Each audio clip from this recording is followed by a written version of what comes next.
Bonjour à tous, nous poursuivons aujourd'hui avec la 6e Mishnah du 9e Perek. À la Mishnah Vav. Amar Rabbi Yehoshua, Shamati shetmurat haPesach kreva vetmurat haPesach en kreva ve'en li lefaresh. Une Mishnah un peu compliquée, nous avons besoin pour cela juste d'une petite introduction. Il y a une halakha qui est la halakha de Tumura, c'est-à-dire dans la Torah, il est marqué qu'un homme n'a pas le droit de prendre un sacrifice et de mettre à côté une autre bête et de dire cette deuxième bête est Tumura à la place du sacrifice. C'est une interdiction, un lave de la Torah. Celui qui dira une telle phrase, Zot Murat Zo, devra recevoir Malkout, 39 coups, pour avoir transgressé un lave. Mais malgré tout, la Torah nous dit que si ça a été fait, les deux bêtes sont kodesh, sont saintes et devront être sacrifiées. Donc quelqu'un qui a pris un korban ola ou un korban shlamim, et il met une bête à côté, il dit zot muradzo, c'est une interdiction de la Torah. Mais malgré tout, si ça a été dit, les deux bêtes seront sacrifiées, si c'était Tmurat Ola, en tant que Ola toutes les deux. C'était Tmurat Shlamim en tant que Korban Shlamim. On peut dire aussi, bien que c'est une interdiction, mais il peut y avoir aussi le cas où quelqu'un dira Azeret Tmurat Zo sur un Korban Pesach. Et là, il faudra ce Korban, cette Tmura de Korban Pesach, la sacrifier. Mais cette fois-ci, pas en tant que Korban Pesach, puisque le Korban Pesach, il n'y en a qu'un seul que l'on peut sacrifier. Alors, comme nous le verrons, la bête deviendra automatiquement shlamim.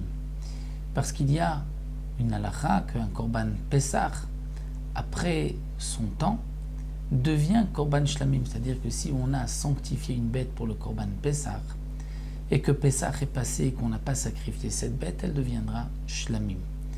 Ce qui n'est pas le cas dans un korban ola. Si on a un korban ola, des korban ola et qu'on ne l'a pas sacrifié en tant que korban ola, on ne peut pas le changer et le transformer en korban shlamim. C'est une exception pour le korban pesach.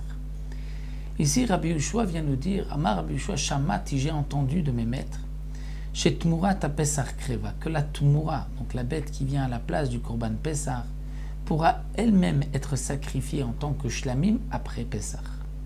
Mais j'ai entendu aussi que Tmurat haPesach en kreva, que la Tmura du Korban Pesach ne pourra pas être sacrifiée elle-même en tant que shlamim, mais on devra la laisser brouter. Le temps que la bête ait un défaut, avec le temps peut-être qu'elle va se blesser, elle aura un défaut, on ne pourra plus sacrifier cette bête. Et à ce moment-là, on la vendra, et avec l'argent qu'on récupérera, on pourra sacrifier un Korban shlamim. Donc Rabbi Yehoshua nous dit, j'ai entendu que parfois la Tmura du Korban Pesach peut elle-même être sacrifiée en tant que shlamim après Pesach, mais j'ai entendu qu'elle ne pourra pas elle-même être sacrifiée. Il faudra attendre qu'elle ait un défaut, la racheter, et la bête qui sera achetée avec sa valeur, elle sera sacrifiée en tant que Korban shlamim. Seulement, en li lefaresh, je ne sais pas, dit Rabbi Yehoshua, expliquer quelle est la Tmura qui pourra être même sacrifiée et celle qui ne sera pas sacrifiée. Amar Rabbi Akiva vient lui dire Ani afaresh, je vais expliquer, je vais te dire dans quel cas la bête elle-même sera sacrifiée shlamim et dans quel cas elle ne le sera pas. En vérité, tout dépend du Korban Pesach lui-même, comme nous allons le voir. Parfois, le Korban Pesach pourra lui-même être sacrifié shlamim et parfois il ne le sera pas. À Pesach, Shenimtza kodem shritat à Pesach, c'est-à-dire on a sanctifié une bête. On l'a désignée comme Korban Pesach. Donc on est le 14 Nissan, on doit sacrifier cette bête pour le Korban Pesach et on ne peut pas la sacrifier pour toute autre chose. On a perdu cette bête. On a perdu l'agneau, le mouton du Korban Pesach. On le cherche et on ne le trouve pas. Que va-t-on faire? C'est aujourd'hui le 14 Nissan, il faut sacrifier son Korban. Eh bien on va prendre une autre bête qu'on va sacrifier pour le Korban Pesach. Mais celle que nous avons perdue, on risque peut-être de la retrouver. Et on va la retrouver ou avant d'avoir sacrifié la deuxième comme Korban Pesach, ou peut-être après, si on retrouve le 14 Nissan même, ça peut être avant ou après. Lorsqu'on a trouvé cette bête, donc le Korban Pessah que l'on avait au départ sanctifié le mouton pour Korban Pessah, et que nous avons perdu, entre-temps nous avons désigné une autre bête, et on a retrouvé la première, nous avons maintenant 2 bêtes devant nous. Si on va sacrifier donc la deuxième pour le Korban Pessah, la première, on a d'une certaine manière, on l'a repoussée, Beyadaim, c'est-à-dire avec les mains, c'est-à-dire elle était devant nous, on pouvait la sacrifier, on a dit non, on va prendre l'autre. Cette bête, ce Korban Pessah, qui était donc au départ un Korban Pessah, deviendra par la suite un Korban Shlamim, mais pas la bête elle-même. Pourquoi ? Parce qu'étant donné qu'on pouvait la sacrifier comme Pessah et qu'on ne l'a pas fait, c'est comme si on a repoussé cette bête. Donc on va attendre qu'elle ait un défaut, on la vendra, et avec l'argent qu'on va récupérer, on pourra sacrifier un Korban Shlamim. Si cette bête, donc on a pris une autre bête, donc une troisième à côté, où on a dit Zot Muradzo, et bien de la même manière que ce sacrifice de Pessah qu'on n'a pas sacrifié pour Pessah, qui deviendra Shlamim, mais pas lui-même, mais sa valeur, et bien la deuxième bête Moura, elle aussi ne pourra pas elle-même être sacrifiée comme Shlamim, mais seulement sa valeur. On devra attendre qu'elle ait un défaut, et on la sacrifiera après Pessah. Ça peut être même longtemps après, tant qu'elle n'a pas de défaut, on ne pourra pas la vendre, puisque une bête qui est kadosh, tant qu'elle est apte à être sacrifiée sur le misbéach, on ne peut pas transférer sa sainteté. Donc lorsque elle aura un défaut, on offrira avec sa valeur un Korban Shlamim.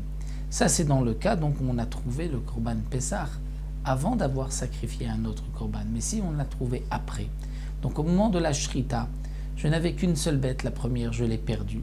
Donc je n'ai pas repoussé la première puisqu'elle n'est pas là. Si je la retrouve après avoir sacrifié le Korban Pessah, eh bien cette bête même pourrait être sacrifiée Shlamim après Pessah.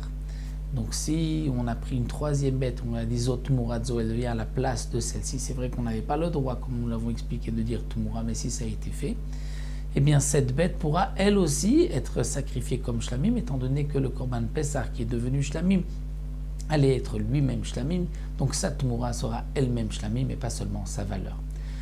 Donc dans les mots, Amar Rabbi Akiva Ani Afaresh, Rabbi Akiva dit je vais expliquer, A Pessah Shenimtsa Kodem Shritat A Pessah, un Korban Pessah qu'on a trouvé avant d'avoir égorgé le Korban Pessah, c'est-à-dire on avait un premier Korban Pessah qu'on a perdu, on a désigné une deuxième bête et on a retrouvé la première avant d'avoir égorgé la deuxième.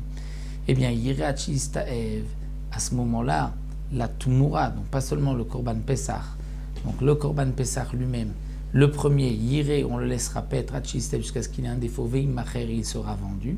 Veikar Bedamav Shlamim, avec sa valeur, son argent, on achètera un Korban Shlamim. Et donc, Vechen Tumurato, de même si on a pris une troisième bête, on l'a dit, elle est à la place de ce premier mouton de Pessah, puisque lui ne pourra pas lui-même être sacrifié. Donc, sa Tumura non plus, c'est seulement sa valeur. Mais si, Achar Shritata Pessah, si on a retrouvé le premier mouton qui était désigné pour Korban Pessah après avoir égorgé une deuxième bête pour Pessah, à ce moment-là, Karev Shlamim, ce Korban Pessah devient automatiquement Shlamim lui-même. Et si on a pris une autre bête qu'on a des autres moiseaux, Vechen Tumurato, elle sera elle-même sacrifiée Shlamim. Donc c'est vrai, comme le précise Barthénora, Rabbi Yoshua n'avait pas besoin de nous enseigner la Tumura du Korban Pessah. Il aurait pu dire le Korban Pessah lui-même. Parfois, il sera lui-même Shlamim, parfois seulement sa valeur. Mais c'est vrai qu'il aurait pu l'enseigner ainsi. Il a voulu nous donner un chidouche que même la Tumura aussi aura le même din. Donc, voici cette halakha que nous avons vue. Entre autres, donc, nous avons appris qu'un Korban Pessah, qui a été désigné pour Korban Pessah, qui n'a pas été utilisé pour Korban Pessah, il a été sanctifié pour Pessah, mais on l'avait perdu, il deviendra Shlamim. Est-ce que lui-même Shlamim ou sa valeur, ça comme nous l'avons vu, ça dépend si on l'a trouvé avant d'avoir sacrifié un deuxième ou après. Voilà, nous nous retrouvons toujours dans ce même contexte, mais à la Mishnah Zayin avec un autre din concernant le Korban Pessah qui deviendra Shlamim.